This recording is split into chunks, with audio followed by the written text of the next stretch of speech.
And we should get a pylon behind our third base and get a fourth base, yeah. Oh, we get the Nexus, yeah. That's nice. Yeah, but he's 100% dead. Yeah.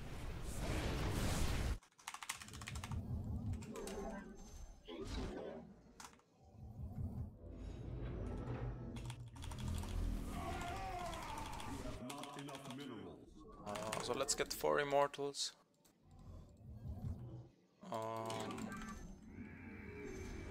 And then we'll attack again. So can we get the watchtowers now, please? Oh yeah, of course. My life for Ire, for Artanis. We cannot die anymore, but it would be annoying to lose probes at our third base just because we don't have the watchtowers and cannot see it, the attack incoming. You know what, let's skip to 2.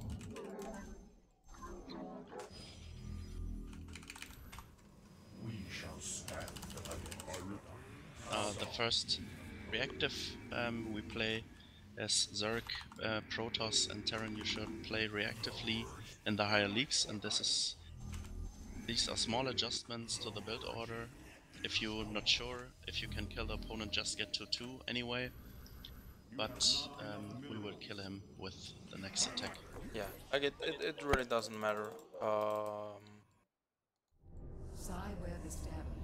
I think we can do anything now. Oh yeah, we can do anything. I was just thinking. Just get more organs. Where's the prism? Where's the prism? Probes. The watchtowers are not... Yeah, I pulled the army together. Okay. Yeah, of course. On the other hand, I think it wouldn't hurt to... We'll die anyway.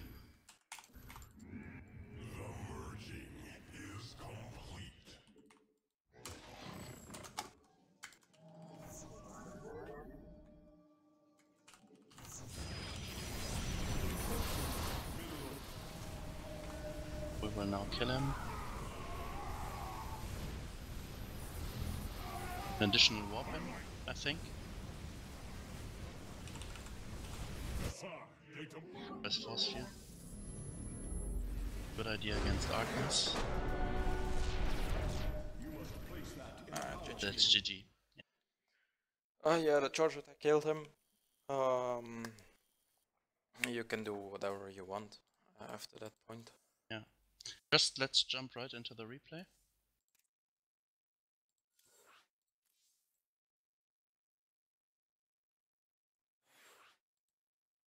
And this is like pretty much our PvP so far. Like they either one base all in us, or they die to the charge attack. Invite did not work. Sorry. Ninja button, no.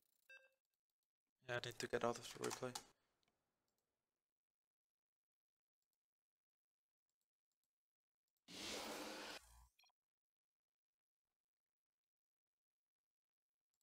Strange things happen. Battle.net. Button. Work? Okay, you can.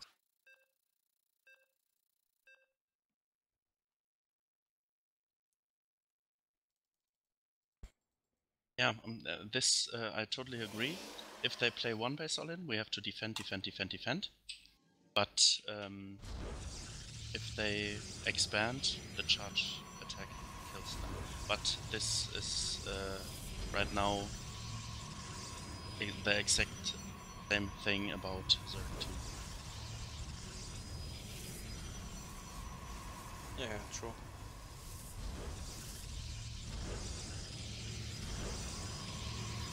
Like the charge attack, it's not even very hard committed. Like it's not committed at all.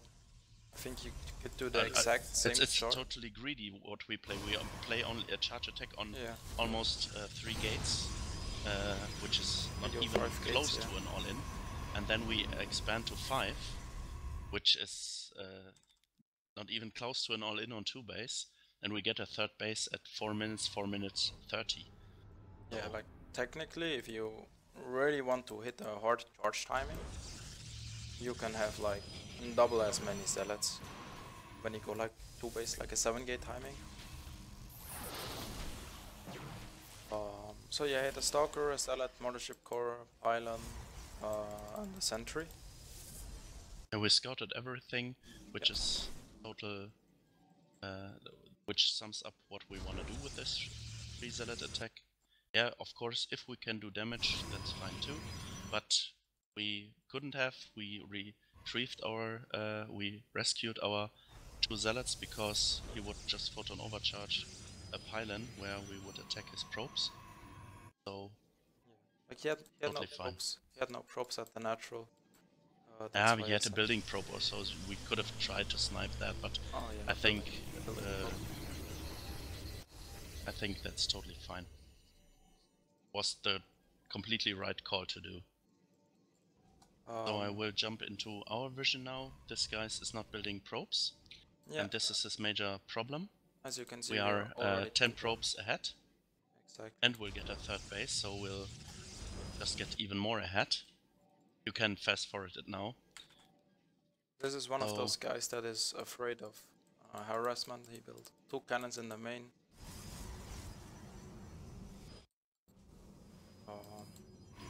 Yeah, we talked about it earlier. There's barely any harassment going on lower leagues.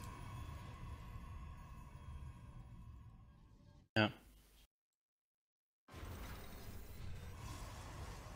And now, yeah, he has 500 overmins, 600, 700, I don't know. And just doesn't have any units to defend his attack. Yes. And behind it we get the Templar Archive, we get 1-1. It's a very, very early double forge this time. We skipped the gates 4 and 5 to get earlier forges and the earlier third base. Or like not an earlier third base, but yeah, we've drawn it up a little early.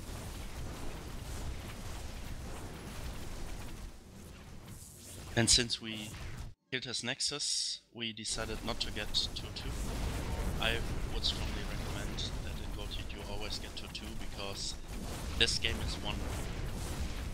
Yeah, you can always get anyway. 2-2. The reason I didn't get it was because I was thinking we have too little gas because we didn't take those gases yet. So we can't warp in as many Archons. But it really doesn't matter. Yeah, I agree. And the game is, since we didn't get 2-2, the game is over more early. But I don't think if you practice your warp and drill, your mechanics, it won't matter if the guy is dead at 9 minutes or at 11 minutes. Oh, I certainly don't think so either. And speed up again, I think. Yeah, let's speed up. So I like the War Prison, which always moves our army at the front. You can warp in there. This sometimes... This is stuff I really don't understand. Like he added a cannon to protect the natural before adding the natural. Yeah. Welcome to the lower leagues. Yeah, he's really afraid.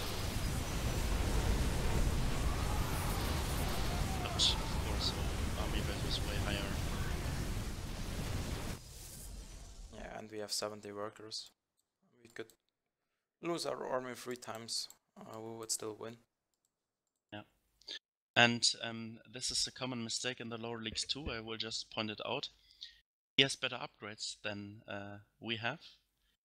He's +1, he has 2-1 and we have only 1-1, but we have way more stuff than him. And to focus this hard on upgrades, upgrades are very good and fine, and our style, if you play it correctly, you can start 3-3 before the 10-minute mark, but we always have the stuff to attack something. We don't have upgrades without an army, and this guy had upgrades without an army. Upgrades in the early game are actually very bad, like they're almost never worth it. For example, 20 Marines, or like let's say 10 Marines, they would always lose against 14 Marines, even if you have like +1 attack. Okay. Upgrades only get important, I guess, as your army grows. I mean, it kind of makes sense. The more units you have, the more they get affected by upgrades. If you have a maxed out army, upgrades are crucial. And I think we showed this in the Zerg videos when Mambar attacks at 630 with about 25 units, 18 roaches and 7 ravagers, and we have 1-1, then this 1-1 matters to those many units. Yeah, but like even in that scenario, like when you go at to the Okko-Style, I think we could have hit a much stronger timing when we don't get those upgrades. Okay. But then we don't really have a follow-up. Like as the game progresses, if this attack gets hold, then we are on 0-0. Yeah. Then the armies get bigger, and you kinda miss out. Like this happens a lot in CVC when one player he gets more roaches, but he doesn't have an upgrade, and then he can hold the attack easily in the roach battle just because he has like 3 or 4 more roaches. But then he struggles to recover because of the upgrade, and then in the later stages of the game, when it's like 40 roaches, then it's 40 roaches against 40 roaches. One has +2, one has only +1. And then you start to lose the game. Yeah. And I think it's important to train upgrade macro as well. Sometimes you don't put evolution chambers on a hotkey, but you always take a look at them when you make your injects, and these are important mechanics to learn for all races that you somehow manage your upgrade management. I think that's important for your macro and your mechanics to learn. Yeah, upgrades as Protoss and Legacy of the Void, it's very simple, just chrono boost them once. In Heart of the Swarm, it used to be very hard because you need to chrono boost your upgrades every 20 seconds. Yeah. So yeah, now you don't have an excuse anymore for not getting good upgrades in the game. Okay. Thank you very much, Mamba, and we see you guys in the next time in the next video. Yeah, see ya guys.